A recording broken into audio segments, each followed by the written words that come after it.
নমস্কার বন্ধুরা, নতুন রেসিপিতে আপনাদের স্বাগত। আমি আজকে আবার একটা অন্যরকম রেসিপি নিয়ে এসেছি। আজকে আমি করে দেখাবো খুব সহজ উপায়ে। বর্ষার দিন তো, তাই খুব সহজ উপায়ে খুব তাড়াতাড়ি একটা রেসিপি করে দেখাবো। আজকে আমি করে দেখাবো বেগুন আর চিংড়ি ভাপা।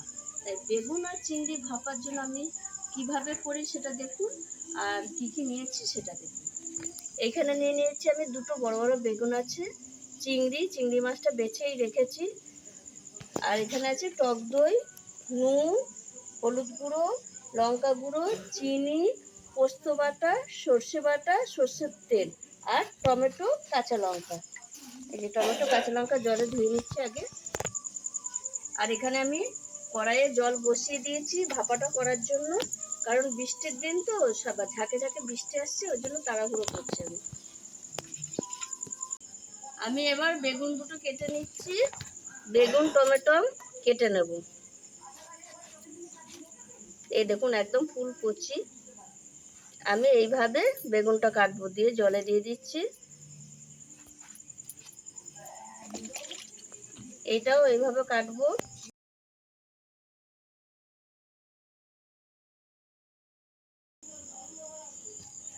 বেগুনটা আমার কাটা হয়ে গেছে, ধুয়ে তুলে নিচ্ছি। এইবার আমি টমেটোটা সরু সরু করে কেটে নেব।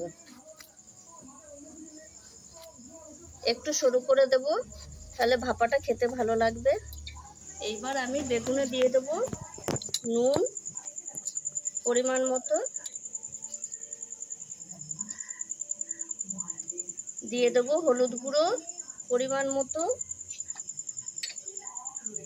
দিয়ে দেব লঙ্কার গুঁড়ো, বেশি দেবো না, এই লঙ্কার গুঁড়োটা খুব ঝাল। সামান্য একটু চিনি দেব স্বাদ ব্যালেন্স করার জন্য। দিয়ে দেব সর্ষে বাটা,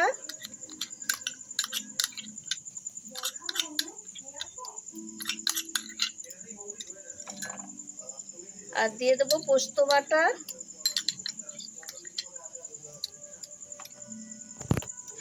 দিয়ে দেব টক দই, ঘরে পাতা টক দই,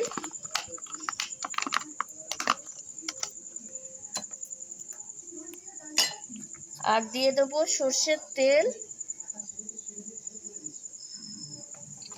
আর এখানে দিয়ে দেব চিংড়ি মাছটা, দিয়ে একসঙ্গে সব আমি মেখে নেব ভালো করে। এই দেখুন বন্ধুরা, আমার ভালো করে 5 মিনিট ধরে মাখিয়ে নিয়েছি, মাখা হয়ে গেছে বেগুন চিংড়ি মাছ। এই দেখুন এই টিফিনটা নিয়েছি, এর মধ্যে দিয়ে আমি ভাপা করব। প্রথমে আমি বেগুনগুলো দিয়ে দেব।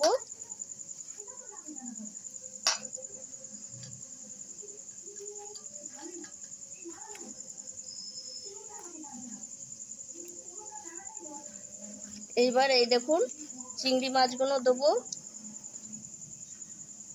এর ওপর দিয়ে।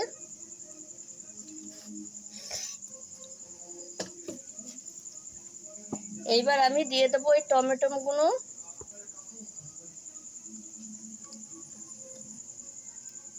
এর ওপর দিয়ে এই চেরা কাঁচা লঙ্কা দিয়ে দিচ্ছি। এবার মাখানো মশলাটা আমি এর ওপর দিয়ে দেবো।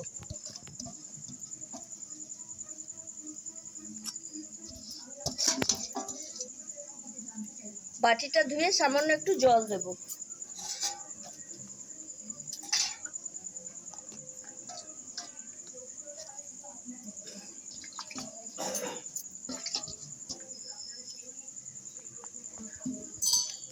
এই দেখুন বন্ধুরা, আমি এইভাবে বেগুনটা সব দিয়ে দিলাম। এবার ওপর থেকে একটু কাঁচা সর্ষের তেল দিয়ে দেবো।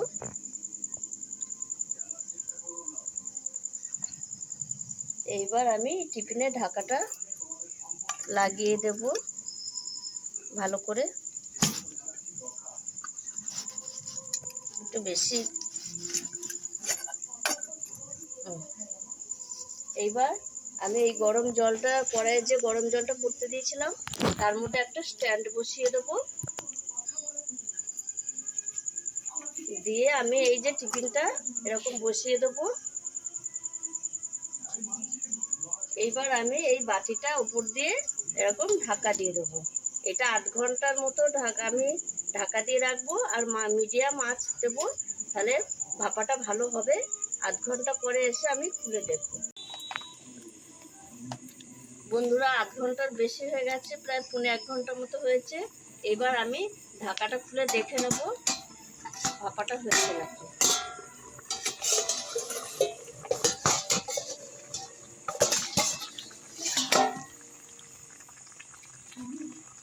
জল কত শুকিয়ে আছে। এবার আমি ঢাকা তুলে নিচ্ছি টিফিনটা।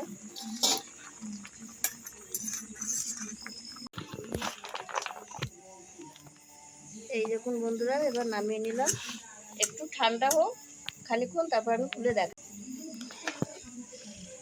এবার আমি টিফিনটা খুলে দেখে নিচ্ছি ভাপাটা কিরম হয়েছে। এখনো ঠান্ডা হয়নি, ভালো গরম।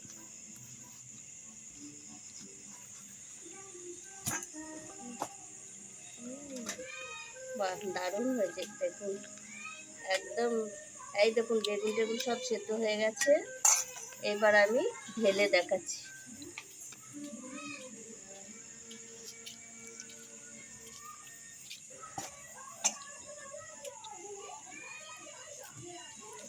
এই দেখুন বন্ধুরা, একদম বেগুন গলে গেছে।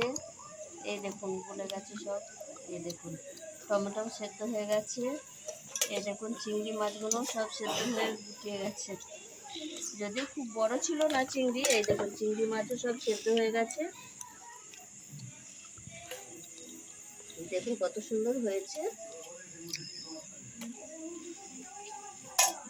বন্ধুরা, আপনারাও এইভাবে বাড়িতে খুব সহজ উপায়ে বেগুন চিংড়ি ভাপা করে খাবেন। আমি বেগুনের সঙ্গে চিংড়ি মাছ দিয়েছি, আপনারা বেগুনের সঙ্গে চিংড়ি মাছ নাও দিতে পারেন, শুধু বেগুন ভাপা করেও খেতে পারেন, আবার চিংড়ি মাছও শুধু ভাপা করে খেতে পারেন। তাই আমি যেভাবে ভাপা করেছি সেইভাবে খেয়ে দেখবেন। যদি ভালো লাগে রেসিপিটি, আমাকে লাইক করবেন, শেয়ার করবেন, সাবস্ক্রাইব করবেন। আবার দেখা হবে আগামী ভিডিও।